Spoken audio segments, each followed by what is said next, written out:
Sa probinsya naman, sa Camarines Sur, isang province-wide summit ukol sa K-12 program ang isinagawa na naglalayong ipaalam sa publiko ang mga tamang impormasyon ukol sa naturang programa. Yan naman ang tinutukan ng aming kasama, si Grace Rifama Simando ng Radyo ng Bayan Naga. Sa maunawaan ng lahat, ng K-12, isang malawak at komprehensibong province-wide K-12 summit ang inilunsad ng DepEd Camsur.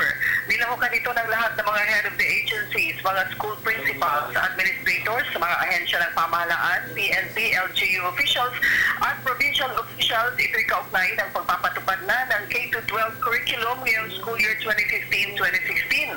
Ayon sa DepEd, karaniwan naman talagang may kumukontra sa isang programa kapag bago pa lang ito, pero kapag nakita na ang magandang resulta ay approve na sa lahat. Halos 80% ng K-12 implementation ay sagot ng pamahalaan. Dagdag na gastos ang mga magulang.